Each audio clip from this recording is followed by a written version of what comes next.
Welcome back to Anusri tutorials.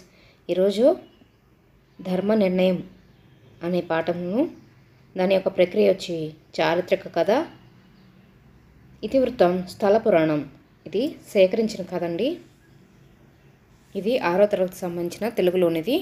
ముందుగా మనం వినండి, ఆలోచించడం, మాట్లాడడం అని అంటున్నారు. ఇక్కడ ఒక చూడండి చిత్రాలను ఇచ్చారు. చిత్రాలలో ఎవరెవరు కనిపిస్తున్నారు? పులి, జింక ఉన్నారు. జింక అంటుంది, నన్ను చంపుకు నా బిడ్డకు పాలు ఇచ్చిస్తాను. పులి, సరే నీ మాటలు నమ్మి నువ్వు వదిలేస్తున్నాను, త్వరగా తిరిగిరా. జింక తన పిల్ల జింక వరకు వెళ్ళి, జాగ్రత్తగా ఉండు, కొత్త ప్రదేశాలకు వెళ్ళకు, మళ్ళీ నేను తిరిగి రాను అని చెప్తుంది. తర్వాత చిత్రంలో జింక తిరిగి రావడం చూసి పులి ఆశ్చర్యపోతుంది. మాట మీద నిలబడ్డావు, నేను చంపితే నాకు పాపం తగులుతుంది, నీ బిడ్డతో హాయిగా ఉండు. 4వ చిత్రంలో జింక సంతోషిస్తుంది, ఎందుకు అంటే పులి జింకను చంపకుండా వదిలేసింది కాబట్టి. చూడండి, ఇక్కడ ఉద్దేశం ఏంటంటే ధర్మం కోసం కన్న కొడుకే మరణశిక్ష విధించిన మేటిరాజు మాధవ్ వర్మ ఆయన ధర్మ నిరతిని తెలియజేయటం ఈ పాఠం యొక్క ఉద్దేశం. విశ్వనాథ సత్యనారాయణ ఆంధ్ర ప్రశస్తి శ్రీ కనకదుర్గ ఆలయ స్థల మహత్యం ఈ పాఠానికి ఆధారం అంట. చూడండి, ధర్మ నిర్ణయం. అది విజయవాడ కోట వీధి. సాయంకాలం సమయం. ఆ నగర వీధిలో రాజభటులు కోలాహలంగా తిరుగుతున్నారు. రాకుమారుడు విహారానికి వెళుతున్నాడు. దారి తొలగండి, దారి తొలగండి అంటూ ప్రజలను హెచ్చరిస్తున్నారు. రాకుమారుడు 10,000 సువర్ణ నాణాలనిచ్చి మేలుజాతి గుర్రాలను కొన్నాడు. అరేబియా దేశానికి చెందిన గుర్రాలు వేగంతో గాలితో పోటీ పడతాయి. అశ్వాలను పూంచిన రథంపై విహారానికి బయలుదేరాడు రాకుమారుడు. పట్టాభిషేకం జరగబోతుందన్న ఉత్సాహంతో ఉరకలేస్తున్నాడు. మేఘగంభీర ధ్వనితో రథం దూసుకు వచ్చింది. వాటి కట్టిన గుర్రాలు వాయువేగంతో పరిగెడుతున్నాయి. మెరుపు వేగంతో క్షణంలోనే ఆ ప్రదేశాన్ని దాటిపోయింది రథం. ఆ రథచక్రాల కింద పడి ఒక యువకుడు అసువులు బాశాడు. ప్రజలందరూ చుట్టూ చేరి తమ సానుభూతిని తెలియజేశారు. ఇంతలో అక్కడికి చేరుకుంది ఆ యువకుని తల్లి. కొడుకు ఆకస్మిక మరణానికి ఆ తల్లి గుండె పగిలింది. ఈలోపు సూర్యుడు అస్తమించాడు. మరునాడు ఉదయం ఎప్పట్లాగా ప్రశాంత వదనంతో మూర్తిభవించిన ధర్మంలాగా కొలువు తీరాడు ప్రభువు మాధవ్ వర్మ. అతను ప్రజానంజకుడు, ధర్మబుద్ధి, ఆశ్రితవత్సలుడు, ఆపన్నుల పాలిట కల్పవృక్షం. ఆ సమయంలో శోకదేవతలాగా ఒక వృద్ధురాలు సభలోకి ప్రవేశించింది. నిత్రు అట్టలు కట్టిన కుమారుని మృతదేహాన్ని రాజు ముందుంచి, ఓ రాజా, నాకు ఇతడొక్కడే కొడుకు, మా కుటుంబానికి ఇతడే ఆధారం. మీ కుమారుని రథచక్రాల కింద పడి మరణించాడు. ఏ దిక్కు లేని నాకు మీరే న్యాయం చేయాలి అంటూ సొమ్మసిల్లిపోయింది. ఆమెకు సపర్యలు చేయమని ఆజ్ఞాపించాడు రాజు. న్యాయాధికారులను, ప్రధానమంత్రిని ఉద్దేశించి ధర్మ నిర్ణయం చేయమని అనతిచ్చాడు. న్యాయమూర్తులు సుదీర్ఘంగా విచారించారు. నగర వీధిలో పసివారుంటారు, నిస్సహాయులు ఎందరో ఉంటారు. మదించిన గుర్రాలను కట్టిన రథంపై రాకుమారుడు నగర వీధుల్లోకి పోకూడదు, ప్రాణాపాయం కలుగుతుంది. యువరాజు ఎక్కిన రథం వేగానికి ఒక ప్రాణం బలి అయింది. మరణశిక్ష తప్ప దీనికి మరొక మార్గం లేదు. న్యాయశాసనాలు రాజకుమారుడిని కానీ సామాన్యుడి కానీ భేదం ఉండదు. ఇక్కడ బంధుప్రీతికి చోటు లేదు అని న్యాయమూర్తులు చెప్పారు. తీర్పు వింటున్నంతసేపు మహారాజు ముఖం ప్రశాంతంగానే ఉంది. మధ్యాహ్నం సూచిస్తూ గంట మోగింది. సభ చాలించాడు. సింహాసనం దిగాడు. సింహాసనంపై ఉన్నంతసేపు గంభీరంగా ఉన్నాడు. గద్దె దిగనే పుత్రవాత్సల్యం పెళ్ళువికింది. హృదయంలో బాధ కట్టలు తెంచుకుంది. దుఃఖపరవశుడు అయ్యాడు. మంత్రులు రాజును అంతఃపురానికి చేర్చారు.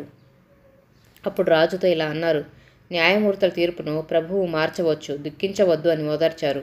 వివేకి, ధర్మాత్ముడు అయిన మాధవర్మ, నేను నా ఏకైక కుమారుని గురించి బాధపడుతున్నాను, కానీ ధర్మ నిర్ణయం గురించి విచారించడం లేదు అని పలికాడు. తనకు ధర్మ కార్యాచరణే తప్ప స్వపర భేదం లేదని కుమారునికి మరణశిక్ష విధించాడు.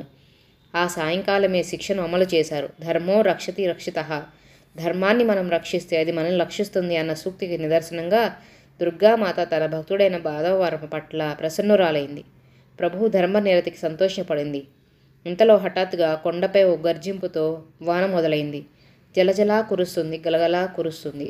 ఆశ్చర్యం! గడియపాడు ఎడతెరిపి లేకుండా విజయవాడ నగరమంతా బంగారు కాసుల వాన కురిసింది. బిలమిల అంటూ ప్రజలు వీధుల్లోనికి పరిగెత్తారు.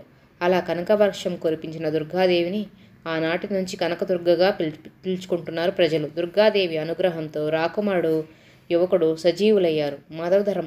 మాధవవర్మ ధర్మ నిర్ణయాన్ని ప్రజలందరూ మెచ్చుకున్నారు. రాకుమారుడు తర్వాత యువరాజుగా పట్టాభిషిక్తుడయ్యాడు. ఇక్కడ చూడండి కొన్ని పదాలు ఇచ్చారు. అశ్వం, అశ్వం అంటే ఏంటి తెలుసు కదా మనకి, గుర్రం. అన్యాయం, న్యాయం కానిది అన్యాయం. ఆజ్ఞ, ఆజ్ఞ అంటే ఆన. ధ్వని, శబ్దం.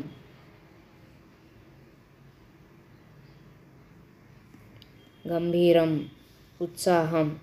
గుర్రం, ప్రశాంతం. ప్రభువు, ప్రభువు అంటే మనకు తెలుసు కదా, రాజు. ఆశ్రితం, సహాయం కోరడం. వత్సలుడు అంటే కుమారుడు. ధర్మ నిర్ణయం, సొమ్మసిల్లు. రక్షిత, రక్షించడం. ఇక్కడ చూడండి కింది సంభాషణను చదవండి, ప్రశ్నలకు జవాబులు రాయండి అంటున్నారు. కేజియా, సుప్రజ సెలవుల్లో ఎక్కడికి వెళ్ళావు? సుప్రజ, నేనా? మా కుటుంబంతో యాగంటి క్షేత్రం చూడడానికి వెళ్ళాను. కేజియా, ఓహో అలాగా, ఆ పుణ్యక్షేత్రం ప్రత్యేకత ఏమిటో? సుప్రజ, ఒకటేమిటి, అనేక ప్రత్యేకతలు నిలయమది. కేజియా, నిజమా? అవేమిటో చెప్పు.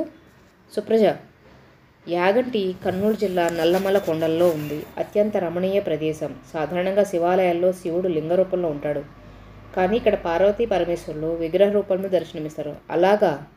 అవును. ఆలయం వెలుపల అగస్త్య పుష్కరిణి అనే ఒక కొలను ఉంది. అందులో నీళ్లు ఎంతో స్వచ్ఛంగా ఉన్నాయి. అంతేకాదు అక్కడ ఉన్న నంది విగ్రహం రోజు రోజుకు పెరుగుతూ ఉండడం ముఖ్యమైన విశేషం. అక్కడ మూడు సహజసిద్ధంగా ఏర్పడిన గుహలు ఉన్నాయి. వీరబ్రహ్మం గారు ఆ గుహల్లోనే కాలజ్ఞానం రాశారండి. ఏంటి? మీరిద్దరూ మాట్లాడుకుంటూ ఉండిపోయారు, పదండి బడికి వెళ్దాం.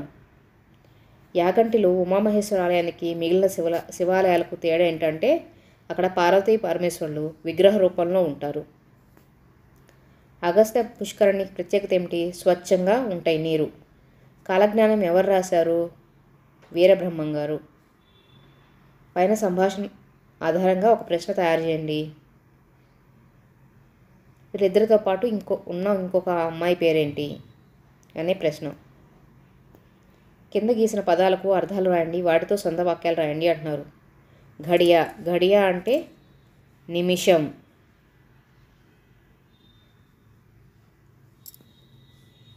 పర అంటే అన్య. అశ్వం అంటే గుర్రం. తర్వాత సువర్ణ, సువర్ణం అంటే పసిడి లేదా బంగారు.